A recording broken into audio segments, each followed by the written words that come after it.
Hello everyone, and welcome to another Top 5 Records video.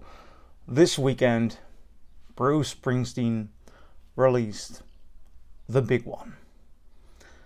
Not just another album, and when I saw it announced, the title, Tracks II, The Lost Albums, I thought, okay, this may be an interesting compilation of some sorts. It's not just that. This is a box set with 7 unreleased albums. One of those is a compilation of lost tracks. The others are entire sessions, records that were even mixed back in the day and for some reason did not get a release. At this moment, this is by far the biggest release for 2025, because whenever an artist with the name or stature of somebody like Bruce Springsteen even just releases an album, it's big news, but these are 7. But it also brings me to my first question, and it's the same question I had about a year ago when Bob Dylan released this 24 CD set of his 1974 tour with the band. Are you buying something you're going to listen to, or are you buying an archive? Are you buying something that's just interesting for the fans, or are you buying something that you as a regular or more common music consumer are going to listen to? So before I'm going to answer that question, what is this box, and is it worth the purchase if you're not a die-hard Bruce Springsteen fan, I think it's wise to tell you my experience with Bruce Springsteen. I think I would call myself a fan, but not that fanatic. I'm not a die-hard fan. I love his records until Tunnel of Love, and there are loads of moments which for me are mesmerizing. I love Born to Run. I love Born in the U.S.A. I think Nebraska is great. The River, Dancing in the Dark. There are so many brilliant records there in which he keeps reinventing himself. But starting at Tunnel of Love, I am not constantly going for it. There are moments in which I enjoy a new album, but there are also moments in which I think, not doing it for me. So I started listening to this with this mixture of, am I going to listen to stuff that's worthwhile, or am I just going to be bored? And with that in mind, I'm going to review the first album of this set. I'm going to go through all of them. The first one is actually the one which I had the biggest and the highest hopes for, because it's the LA Garage Sessions from '83. These are recordings he made in a garage, I believe by himself, but he's working with a drum computer, sort of like in the vibe of the Nebraska release.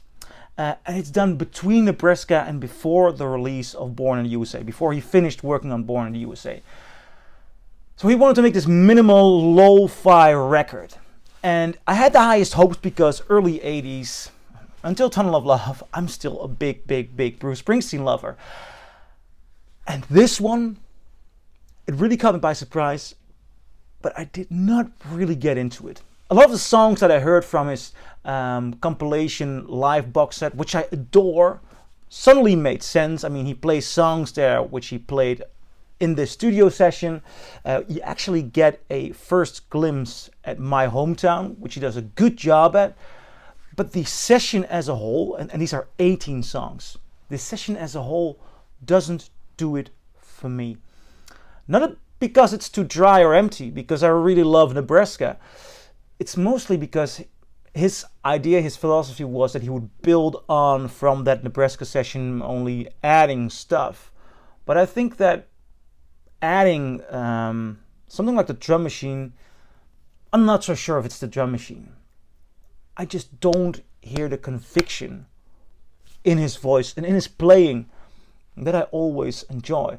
It's not a bad session, and although he says it's a lo-fi quality, it sounds really good. And I'm not so happy with the reverb he uses. That's also why I hate Tunnel of Love. There's a lot of reverb. It makes it a bit of 80s kitsch. So I'm not really diving into it. This one, I can understand that it's a holy grail for Bruce Springsteen fans. I don't think he quite has the edge here that I've been hoping for, especially if you're talking about a garage. Okay, studio garage, but a garage recording in LA. I like the LA vibe.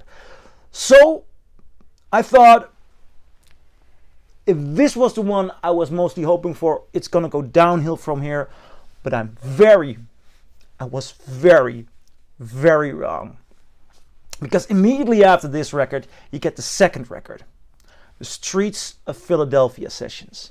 Now, the title track is not there. And the title track is a song he did for the film Philadelphia. I love that film. I love that song. I love the video in which he live sings to the studio version and the live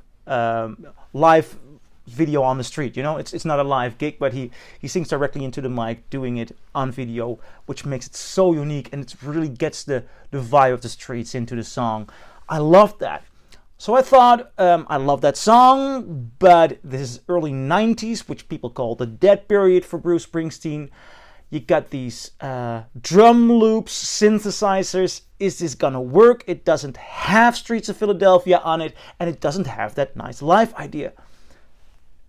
Yet I'm completely struck by surprise, because this record breathes urgency. Springsteen on this album, I mean, playing with this new sound, this new vibe, and he's not trying to be cool. Some people call it this hip-hop album. It's not a hip-hop album. It's far from that. This record is full of doubt, and it's completely written with the mindset of that one song. So it's really a coherent record with great songs, a beautiful performance, and one of the most fragile, insecure Springsteens you will hear. I'm really stunned that he did not release the Streets of Philadelphia Sessions. And that's also one of the questions I have when listening to a release like this. If it wasn't worthwhile releasing back then, why release it right now? Are we listening to something that is meant to see the light of day? And I mean, talking about the Streets of Philadelphia Sessions, oh yes we are. I mean, Springsteen said about these albums that he didn't think they would fit into the narrative of his career at the time, which is a beautiful way of saying it. The thing is, though, thinking about narratives and talking about the narrative of careers or discographies or even films, I think that's a lot more a current day trend. So is this really the reason, or is he thinking up a reason? So he's not putting the stuff aside and giving us something to look forward to keep the spirits high. I'm not so sure why he didn't release this, but this would have been the perfect record at that moment in time when that song was a hit. I even believe it got an Academy Award. I mean, this could have been so big. Love that album.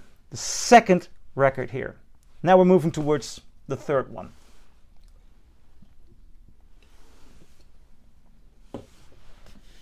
Faithless. Sorry, I just had to take a drink. It's very hot in here. Summertime. Oh, also, by the way, if you're enjoying summertime, I just did a 25 best summer albums video on my channel. It might be worthwhile to take a look. Now, the third record in this collection, Faithless. And this was recorded between 2005 and 2006. And the album was intended for a soundtrack that would be a spiritual western that was in pre-production hell. It just didn't get made. They did have Bruce Springsteen, who signed and already recorded the soundtrack to that film. And I was really surprised by the Streets of Philadelphia Sessions. I'm even more so surprised by Faithless. This record, it is so pure. It is so good. The idea of a spiritual western just so perfectly aligns with what Springsteen is all about, his voice is all about, what he's trying to explore. This would have been, I think this would have been better than a lot of the studio albums he released in the zeros. a lot. It's convincing, it's beautiful, it has this brilliant dynamic, it has a gorgeous flow, and that sense, that vibe, it really lightens up. It's such a great sound. It's not a soundtrack. I mean, it's not. It's only a soundtrack if it's got an accompanying film. He wrote a brilliant album. He just wrote a brilliant album, and I think it's bizarre that he did not decide to release this the moment he saw that the film would not come through, because this is Springsteen at his best. And that's the bizarre thing, because at this moment we can already conclude we are not just buying an archive here. This contains some of the best stuff Springsteen has done in the last couple of decades. How come we haven't gotten this?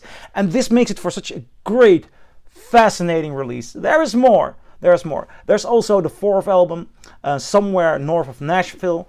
This was recorded alongside the Ghost of Tom Joad sessions. A lot of the times even on the same day as he would record for the Ghost of Tom Joad. These songs are a bit more uplifting, more energetic. They are basically pretty okay. Not one of my favorite records of the album, but basically pretty okay. Could have made for a good release. Then the fifth one, Inyo. Ooh. He was experimenting with country music here. Inyo was recorded during the Ghost of Tom Joad tour, or at least written during it. And there's this sense of country, but also of the natives of America. They have a very important part on this record. Man, this is the third big surprise on this record. Springsteen is so at the right place with the tone of this record. It's gorgeous, it's sincere, it's beautiful. We already got 3 great, brilliant albums here. I mean, this box is definitely interesting. To me, as a mostly early Springsteen fan, I'm really into this one. This is a good one. Then we get Twilight Hours, and that one is recorded alongside the Western Star session. Now, we are getting a narrative here of Bruce Springsteen doing a certain album and leaving certain songs out, or recording songs in different sessions during the sessions for an album. And this is the one that was recorded during the Western Star session. Now, Western Stars is one of those albums that I honestly did not dig. The moment it got released, a friend of mine bought it on vinyl, took it to my place, gave it several tries, and I did not enjoy Western Stars. The thing is, this one, the Twilight Hours, it doesn't really bother me. I'm not loving it, but I think the opening track, Sunday Love, is pretty good. I like the flow. I think it's enjoyable. It's not negative. Yeah, I think it's rather sincere. I enjoy it. If he would have switched it to Western Stars with Twilight Hours, I may have had a different sense of what he's doing lately. This is pretty okay. Then the last one, it's Perfect World, and that's a collection of recordings throughout the 1990s and 2000s. I think that is the one that's, just as a first disc for me, mostly interesting for the diehard Bruce Springsteen fans. It doesn't have the kind of narrative all the other records have. But you know, it's simple. I'm not paying too much attention to it. Because this one, the Lost Album's Tracks II, has so much to offer. It is such a brilliant collection of albums. It's just almost impossible to grasp that this is there, that it's out there, that he did this. And this is, for me, until now, the big release of 2025. It's hard for any artist to come up with something of this scale for the rest of the year. So I'm curious, what do you guys think? Do you agree? Do you disagree? Leave a comment below and I'll see you in my next video. Bye.